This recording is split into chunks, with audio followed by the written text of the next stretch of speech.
इस वक्त हम मौजूद हैं ओखला विधानसभा के नूर नगर सैयद मंजिल में, जहां हमारे साथ मौजूद हैं सैयद वसीम अहमद कादरी साहब, जो कि सीनियर एडवोकेट हैं सुप्रीम कोर्ट से। आपका बहुत बहुत इस्तकबाल हमारे चैनल हुनकार 24/7 पर। शुक्रिया बहुत बहुत जी, फरमाइए। माशाअल्लाह। वकील साहब, आप अपने बारे में कुछ बताएं हमारे व्यूवर्स को, और क्या कहना चाहेंगे अपने? अब आप किस सिलसिले में कहलाना चाहते हैं? मैं तो इस एरिया में काफ़ी। सबसे पहले आपका तारुफ जानने की कोशिश करेंगे। मेरा नाम सैयद वसीम अहमद कादरी है और मैं सुप्रीम कोर्ट से डिजिग्नेटेड एडवोकेट हूँ। मैं एलिगेरियन हूँ और पहला एलिगेरियन जो डिजिग्नेट हुआ सुप्रीम कोर्ट से वो हूँ मैं। और करीब हमें 40 साल से ज़्यादा हो गए सुप्रीम कोर्ट में प्रैक्टिस करते हुए, और 32 ईयर्स से मैं सेंट्रल गवर्नमेंट का आर्गुइंग काउंसिल भी हूँ जी। आपकी रहाइश वगैरह सर? मेरी रहाइश यही है। हमारे पास एक ये फ्लैट है, बगल में फ्लैट है, दोनों मिला के हम रहते हैं। हमारा नीचे ऑफिस है, सुप्रीम कोर्ट में मेरा चैम्बर है। तो ओखला से आपका पुराना ताल्लुक़ रहा, यानी जब आए तो ओखला में ही सेटल रहे? देखिए, मैं जब यहाँ आया तो जौहरी फार्म में मैं रहता था, अभी भी मेरा फ्लैट वहाँ पे है। और मैं उस वक्त आया जब हमारे घर से सामने रेलवे दिखाई देती थी और सामने मथुरा रोड पे बस जाती हुई दिखाई देती थी और उसकी आवाज़ आती थी। हमारे घर के सामने एक भी मकान नहीं था, पूरे जौहरी फार्म में सिर्फ 3 मकान थे। उसके बाद हमने एक एसोसिएशन बनाई, मैं उसका सेक्रेटरी था। एक दरोगा जी थे जो रिटायर होके अब एक्सपायर भी हो गए, वो प्रेसिडेंट थे। हम और चंद लोगों ने मिल के, वहाँ खान साहब हैं, अयूब साहब हैं, इन लोगों ने मिल के बहुत भाग दौड़ की, जौहरी फार्म को अप्रूव कराया। वहाँ पे एक प्लॉट ख़रीद के डेसू को दिया। उस ज़माने में डेसू होती थी, डेसू ने सब स्टेशन लगाया, इलेक्ट्रिफिकेशन हुआ, रोड्स बनने को तैयार हुई। फिर मैं काफ़ी चूँकि कोर्ट जाने में प्रॉब्लम होती थी, वहाँ से निकलने में, बीच में लोग, यहाँ तो ओखला की एक बीमारी ये है कि थोड़े से पैसे आने पे वो समझते हैं कि वो टाटा वही हैं, बिरला वही हैं। रोड में बीच पे गाड़ी खड़ी के चले जाएंगे और आप हॉर्न बजाते रहिए। तो मजबूरी में मैंने वो जगह छोड़ के ये ख़रीदी, वो है मेरे पास भाई, यहाँ ख़रीद के मैं इधर आ गया। यहाँ से कोर्ट जाने में आराम होता है। फिर हमारे पास ऑफिशियल्स आते हैं, सेंट्रल गवर्नमेंट के बड़े ऑफिशियल्स भी आते हैं, तो वहाँ बुलाने में थोड़ी दिक्कत होती थी। यहाँ मैं आराम से बुलाता हूँ। तो जो दिक्कत वहाँ पे जौहरी फार्म में थी, अब तो माशाल्लाह जौहरी फार्म बहुत कुछ हो गया है, लेकिन इतना मैं बता सकता हूँ कि जो कुछ हुआ है जौहरी फार्म में वो हम लोगों की मेहनत से हुआ है। वहाँ की मस्जिद माशाल्लाह 1000 गज़ में है, वो हम लोगों की मेहनत से है। हम लोगों ने खुद पैसा लगाया, एक पैसा बाहर से चंदा नहीं लिया। तो वहाँ के डेवलपमेंट में न तो किसी पॉलिटिशियन का हाथ है और न किसी सरमाएदार का हाथ है, हम लोगों का इंडिविजुअल हाथ है। तो अगर देखा जाए तो कितना ज़माना ओखला में हो गया आपको रहते हुए? मुझे ओखला में रहते हुए मैं समझता हूँ कोई 35-36 साल हो गए, से ज़्यादा हो गए। तो माशाल्लाह बहुत लंबा ज़माना, यानी ज़िंदगी का तकरीबन आधा वक्त आपका ओखला के अंदर ही रहा। हाँ, मेरी माशाल्लाह उम्र अभी करीब 69 है। तो आप ये समझिए कि 35 साल से 50-50 रहा। हाँ, उससे पहले मैं कहीं और था, नोएडा में था, और 10 साल अलीगढ़ में गुजारे। उससे पहले हॉस्टल में था। माशाल्लाह। तो ज़िंदगी का काफ़ी अरसा अपनी पढ़ाई के अंदर जैसे वहाँ तालीमात हासिल की, अभी सर ने बताया कि मैं अलीगढ़ हूँ, और वहाँ के बाद तकरीबन 69 ईयर्स में 35 ईयर्स ओखला के अंदर हो गए। तो काफ़ी ज़माना जुड़ाव अलीगढ़ यूनिवर्सिटी से भी रहा और यहाँ से भी। और सोशल वर्क के तौर पे जैसे एक बड़ी कीमती बात बताई कि मैंने उस मस्जिद के लिए कुर्बानी दी, यहाँ की RW मैंने तैयार की। तो अब ये जानने की कोशिश करेंगे आपसे कादरी साहब कि वो 35 साल का जो ज़माना आपने तो शुरू अरसा देखा है ओखला का, और आज के दौर में उस राजनीति में और आज की राजनीति में क्या फ़र्क देखते हैं आप? देखिए, सबसे बड़ा जो मैं समझता हूँ डेवलपमेंट हुआ है वो मेट्रो रेल के आने के बाद मैं समझता हूँ कि हुआ है। मेट्रो रेल आई है तो उससे कुछ बेटर हुआ है। ओखला विहार भी डेवलप हुआ है, ओखला विहार के लोगों ने भी खुद मेहनत की है। दूसरी चीज़ जो हमारी 1700 कुछ कॉलोनी जो रेगुलराइज हुई हैं, उसमें रेगुलराइजेशन में लोगों का अपना हाथ है। मैं बार बार यही कह रहा हूँ कि किसी भी पॉलिटिशियन का बहुत ज़्यादा हम लोगों को लोकल उसमें मदद नहीं हुई। पॉलिटिशियन वोट ले लेते हैं, काम नहीं करते हैं। मैंने शुरू से देखा है, मैं किसी की बुराई नहीं कर रहा हूँ, लेकिन ये उनका नेचर है। उनको वो एक बार जीत जाते हैं, उसके बाद अब अभी के जो एमएलए साहब हैं या इससे पहले जो एमएलए साहब थे, अगर उनसे कोई बात कहिए कि साहब ये चीज़ नहीं हो रही, तो कर रही है आपको, आप तो वकील साहब, आपको ये नहीं पता कि ये चीज़ फला साहब करते हैं। अरे भाई, आप रिप्रेजेंटेटिव हैं, आप जिसको भी कहना कहें, हम आपको अपनी बात पहुंचा रहे हैं। लेकिन यहाँ वो रास्ता दिखाने लगते हैं, फिर लोगों को विद ड्यू रिस्पेक्ट से बात करने की तमीज़ नहीं है कि कैसे बात करें, किससे क्या बात कर रहे हैं। वो एक बार एमएलए बन जाते हैं तो अपने को पता नहीं क्या समझने लगते हैं। तो काबिलियत की कमी है उनके अंदर, ये एक बड़ा मसला है ओखला के लिए। अभी आपने कहा कि मैं समझता हूँ कि डेवलप हुआ जब इलाका, जब यहाँ मेट्रो आई। तो अगर देखें तो मेट्रो का जो प्रोडक्ट था वो शीला दीक्षित के ज़माने में आसिफ मोहम्मद खान ने, आई थिंक परवेज हाशमी खान, जो 2009 से 2018 के बीच में मेंबर ऑफ पार्लियामेंट रहे ओखला विधानसभा से, ओखला पूरी लोकसभा से। तो आप अगर देखा जाए तो इस नज़रिए से ओखला में डेवलपमेंट की असल वजह कांग्रेस पार्टी रही है, शीला दीक्षित का कहीं ना कहीं कोई रोल रहा है। देखिए, अगर आप पार्टी की बात करेंगे तो मैं ये ज़रूर कहूँगा, मैं किसी पार्टी को बिलोंग नहीं करता हूँ, न किसी से मेरा कोई अटैच। हाँ, शीला दीक्षित से मेरी जान पहचान थी, उनके केसेस मैंने किए, उनके ख़िलाफ़ जो सुप्रीम कोर्ट में सीएनजी केस में कंटेम्प्ट हुआ वो मैंने खुद हैंडल किया। उनको वहाँ से, हम और कपिल सिब्बल साहब, हम लोगों ने उनको वहाँ से उसमें बरी कराया। तो मैं, और कई सारी मीटिंग्स में वो मुझे बुलाती थी, ख़ास करके सीएनजी मैटर में। लेकिन ये एक अलग चीज़ है, ये एक एज ए एडवोकेट मेरी जान किसको क्रेडिट देना चाहेंगे डेवलपमेंट? मैं वही बता रहा हूँ आपको कि मेरी जान पहचान उनसे एज ए एडवोकेट थी, एज ए पॉलिटिशियन नहीं थी, और हमसे काफ़ी अच्छे रिलेशन थे, बट एज ए एडवोकेट। तो जहाँ तक है अब काम का सवाल, तो मैं कहूँगा कि जो शीला दीक्षित ने कर दिया, मैं नहीं समझता हूँ कि कोई चीफ मिनिस्टर आज तक ऐसा आया जो शीला दीक्षित जैसा काम किया हो। ये और बात है वो इलेक्शन हार गई, डेवलपमेंट की बेसिस पे नहीं होता है, यहाँ फ्रॉड और बेवकूफ़ बनाइए उसकी बेसिस पे इलेक्शन होता है। शीला दीक्षित ने, चाहे खुराना साहब हैं, उनको अभी वो भी वक्त देखा मैंने, वो बेचारी, अब उनका इंतकाल हो गया। वो थी सुषमा स्वराज, बहुत अच्छी लेडी थी, उनके हस्बैंड भी एडवोकेट हैं, उनको भी हम लोगों ने यहाँ बुलाया। उन्होंने भी आके एक बड़ा सरप्राइज़ कहा कि साहब आज अफसोस है कि 60 साल, उस वक्त 50 साल या 60 साल हुए थे, तो उन्होंने कहा कि 50 साल बाद भी लोग अभी पानी और बिजली के लिए ही डिमांड कर रहे हैं, तो ये बड़ी अफसोस की बात है। लेकिन किसी ने कुछ किया नहीं। ये ज़रूर है कि शीला दीक्षित ने की जो प्लानिंग थी, मैं ये नहीं कह रहा हूँ कि स्पेशली मेरे यहाँ के लिए थी, पूरी दिल्ली के लिए पूरी दिल्ली के लिए एज ए होल जो प्लानिंग थी वो गज़ब की थी, बहुत अच्छा। हालांकि उनके ऊपर बहुत सारे एलिगेशंस आए, और जो कॉमनवेल्थ गेम में भी जो लोग थे वो मैं उनके बारे में कमेंट नहीं करना चाहता, लेकिन उस वक्त काम बहुत हुआ। वो जो भी फ्रॉड हुआ हो, नहीं हुआ है, अलग मसला है, लेकिन डेवलपमेंट भी हुआ, बहुत डेवलपमेंट हुआ, अच्छा डेवलपमेंट हुआ, और वो डेवलपमेंट आज तक हम लोग उसको, उससे फ़ायदेमंद जी जी, यही मैं इसे ही आना चाह रहा था, वो आपने कह दिया अभी। तो जैसे कि 2010 का कॉमनवेल्थ गेम जो दिल्ली में हुए थे, उसके पीछे बहुत बड़ा क्रेडिट जाता है श्रीमती शीला दीक्षित जी को, जो अब मरहुमा हो गई। और वकील साहब ने भी बताया कि एक अच्छे मेरे उनसे ताल्लुक़ थे एज एडवोकेट, कि मैं एडवोकेट के तौर पर उनसे मेरे ताल्लुक़ थे।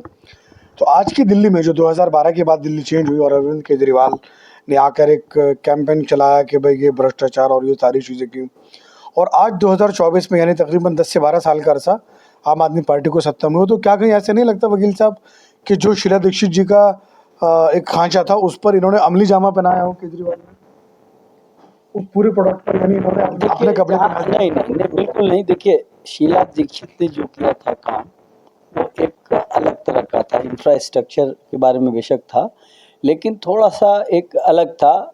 दिल्ली खूबसूरत हुई, दिल्ली में रोड्स अच्छी हुई, सब कुछ है, लेकिन केजरीवाल ने वो सब काम तो नहीं किया। हाँ, ये ज़रूर है कि उन्होंने मेडिकल हेल्थ का जो कौन सा क्लिनिक खोला है, वो मोहल्ला क्लिनिक, और एजुकेशन का जो काम किया है वो काबिल तारीफ़ है। उसके अलावा मैं समझता हूँ और फ्रंट पे वो बहुत ज़्यादा सक्सेसफुल नहीं है।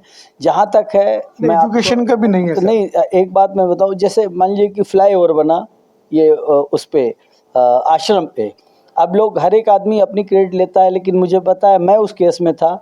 जस्टिस मदन लोकुर ने ऑर्डर दिया था इसका, और उन्होंने ही ऑर्डर दिया था कि जो करीब 80 के करीब वो हैं ब्लॉक्स हैं जहाँ पे ट्रैफिक जाम होता है, उसके लिए आप क्या वो निकाल रहे हैं। दिल्ली पुलिस ने फिर एक मैप दिया, बताया लॉन्ग टर्म प्लानिंग का, शॉर्ट टर्म प्लानिंग के प्रोग्राम्स दिए गवर्नमेंट से एसेस करके, तो उसमें डायरेक्शन हुआ था।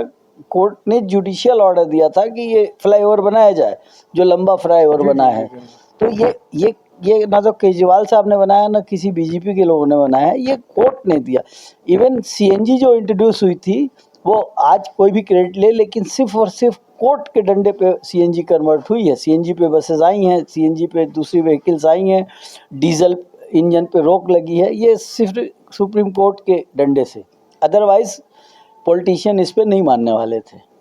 तो सर जैसा कि आपने कहा कि भाई ये तो एक सुप्रीम कोर्ट के ऑर्डर से ये सारे काम हुए। अभी एक्सप्रेसवे बना है, जिसको मोदी साहब ने इनॉग्रेट किया था, वो भी कोई तैयार नहीं था। सुप्रीम कोर्ट ने सबसे पहले उस पर ऑर्डर दिया था, चीफ जस्टिस थे, क्या नाम है मैं बोल रहा हूँ, तो उन्होंने ऑर्डर दिया था। बाद में जस्टिस खरे ने उसमें ऑर्डर दिया, और फिर एक्सप्रेसवे पहले दिल्ली के अंदर बन रहा था, वो फिर बाहर खरे साहब के ऑर्डर के बाद से वो बाहर चला गया आउटर उस पर। और इतना बड़ा जो एक्सप्रेसवे बना है, इस सिर्फ और सिर्फ सुप्रीम कोर्ट के ऑर्डर पर बना है। ये जो रेलवे बन रही है, metro railway, fast railway Meerut के लिए, ये भी ऑर्डर कोर्ट्स के हैं। तो दिल्ली के अंदर आप रह रहे हैं और केजरीवाल का ज़माना भी आपने 12 साल का देखा, श्रीमती शीला दीक्षित से आपके ताल्लुकात भी रहे, उनका भी आपने कार्यकाल देखा मरहुमा का कि किस ज़माना किस तरह उनका रहा। तो different between Kejriwal and Sheila Dikshit politics sir, उसके बारे में कोई 3 बात बताएं आप। देखिए, केजरीवाल बोलने में तेज़ है, ओरेटरी बहुत अच्छी है, वो फैक्ट्स फिगर पे बहुत स्ट्रांग है, लेकिन काम में मैं समझता हूँ शीला दीक्षित का कोई मुकाबला नहीं है। और जहाँ तक है, देखिए अलग अलग लोगों का अपना टेम्परामेंट होता है। आप देखिए कि यहाँ पे सलमान खुर्शीद साहब रहते हैं, ये कैबिनेट मिनिस्टर रहे हैं, और वो भी कैबिनेट में भी हाईएस्ट रैंक पे थे, लेकिन जब वो मिनिस्टर थे एक्सटर्नल अफेयर के, तो भी उनके साथ आप एक गार्ड के अलावा दूसरा नहीं देखते थे। बहुत ही डाउन टू अर्थ हैं वो। घर आते थे, कहीं भी जाते थे। यहाँ पे भी किसी उसमें आए थे जब कैबिनेट मिनिस्टर थे, मेरे फादर के इंतकाल पे भी आए थे। एक आदमी, एक सिक्योरिटी गार्ड उनके साथ हमेशा रहता था। मतलब कभी भी इस पे नहीं बिलीव किया कि साहब हम शो ऑफ करें, लोगों को दिखाएं। बहुत ही सादी लाइफ गुजारते हैं। कभी भी उन्होंने पाम एंड शो या सिक्योरिटी ये वो इस पे नहीं, खुद गाड़ी पे आगे अगली सीट पे ड्राइवर के साथ बैठते हैं। शीला दीक्षित भी आगे बैठती थी। तो ये तो रहा सर केजरीवाल के ज़माने की बात और दिल्ली की बात। अब अगर हम ओखला विधानसभा में आए और यहाँ बात करें कि परवेज़ हाशमी साहब थे और आसिफ मोहम्मद खान साहब भी रहे। एक बार वो लालू प्रसाद यादव की पार्टी से रहे, एक मरतबा किसी और पार्टी से रहे, आई थिंक आज़ाद थे शायद। तो अभी इसमें क्या डिफरेंट आपने नज़र आया कि वो ओखला ज़्यादा बेहतर था या आज का ओखला ज़्यादा अच्छा है? देखिए, मैं किसी की बुराई नहीं करूँगा, लेकिन एज ए MP और एज ए MLA मैं नहीं समझता हूँ कि कोई फ्रूटफुल वर्क किया किसी ने। दोनों तीनों जिसने भी, अभी जो MLA हैं इन्होंने भी कोई, ये ज़्यादातर एक रोड आपने खोद दी, उसकी फ़ोटो दिखाए जा रहे हैं और उसको पब्लिसिटी कर रहे हैं। भाई आपका काम है रोड बनवाना, इसकी पब्लिसिटी मतलब रोड खुद गई तो बन गई तो इसको दिखा रहे हैं।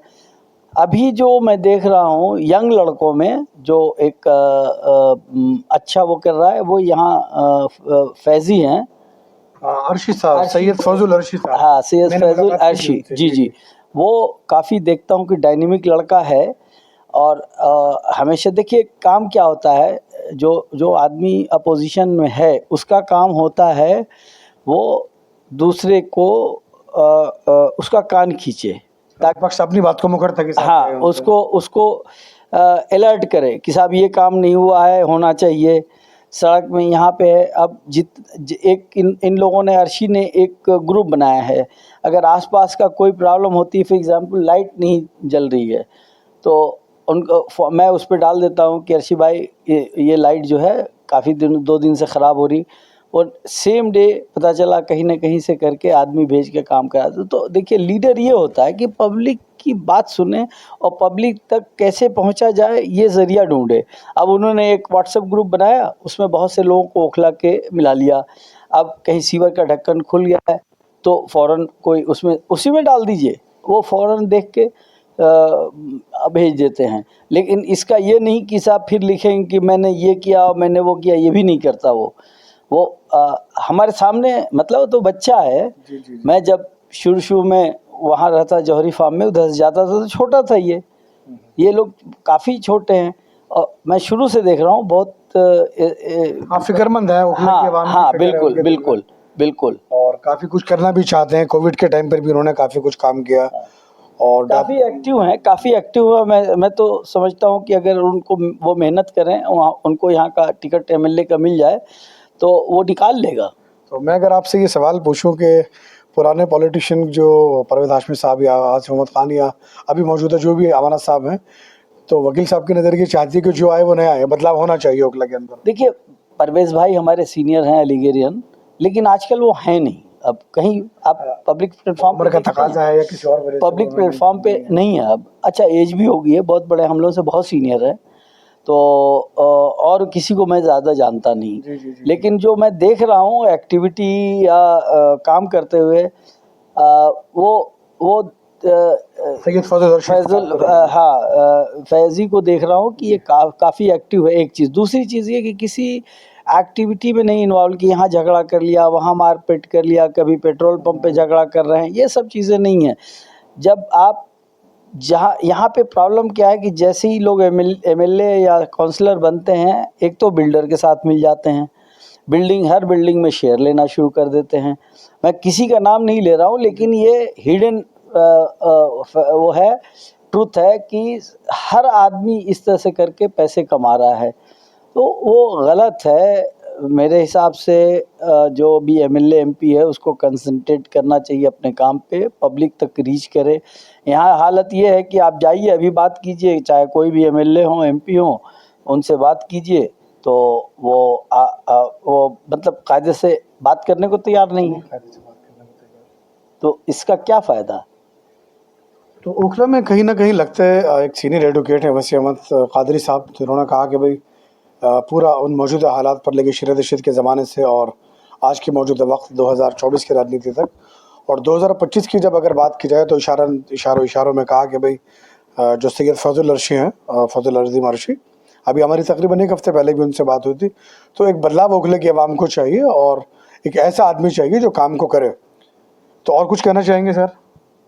नहीं, मैं देखिए, मैं किसी का फेवर नहीं कर रहा हूँ, मैंने जो देखा वो आपको बताया है। जी। मैंने हम भी ग्राउंड रिपोर्ट पर काम कर रहे हैं सर। हाँ, मैंने ये देखा कि अब एग्जाम्पल के तौर पे वो ऊंची वाली लाइट है, वो किसी ने कह दिया उससे कि साहब ये तो मैं ठीक कराता हूँ, आप तो झूठ बोलते हैं। उनने कुछ कहा ही नहीं, अर्शी ने 1 महीने तक कुछ नहीं कहा, नहीं बनी। मैंने कहा यार ये 1 महीने से अंधेरा है, तो बोला कि साहब लोग कह रहे हैं कि हम तो कुछ करते नहीं, हम कोई और साहब हैं। तो मैंने कहा कि अच्छा आप करके दिखाइए, नहीं हुआ। फिर उसको अर्शी नहीं बनवाया, फैज़ान नहीं बनवाया उसको।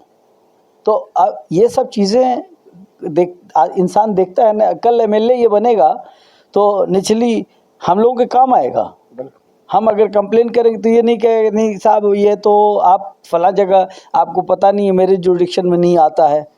ये मैं नाम नहीं लूँगा, 2 यहाँ के एमएलए मुझसे कह चुके हैं कि अरे ये कैसी बात कर रहे हैं वकील साहब, ये काम तो फलां का है, फलां करेगा। मैंने कहा कि भाई कोई भी करेगा, मैं तो आपके पास अपनी शिकायत पहुँचा रहा हूँ। हमारी रोड ख़राब थी, किसी एमएलए ने बनवाई थोड़ी है। सामने से वो रोड बन रही थी, सामने से बनती चली गई।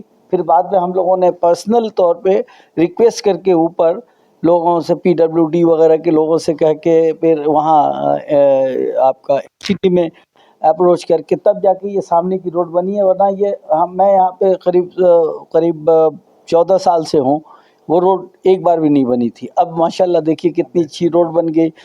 गेट लग रहा था, यहाँ के एमपी साहब और कोई सभी लोग और नूर नगर के काफ़ी लोग हमारा गेट लगने पे, कॉलोनी के गेट लगने पे अपोज कर रहे थे कि साहब लोग तो ये सड़क खा जाएंगे, ये कर देंगे। और अल्टीमेटली मैंने भाग दौड़ करके परमिशन ली एमसीडी से, कई जगह से परमिशन, पुलिस से परमिशन लेके गेट लगवाया। उस पे लोग गए, परवेज़ हाशमी साहब के यहाँ भी गए, पुलिस थाने भी गए कि लोग गेट लगा रहे, रोको। उन्होंने कहा भाई मैं क्या कर सकता हूँ। तो यहाँ का जो अप्रोच है लोगों की, वो बड़ी सैडिस्टिक है। ये नहीं देखना चाहते हैं कि भाई ये कॉलोनी क्यों अच्छी हो गई। आज हमारी कॉलोनी देखिए, इस एरिया में, पूरे इस जामिया ओखला एरिया में इससे बेटर कोई जगह नहीं होगी।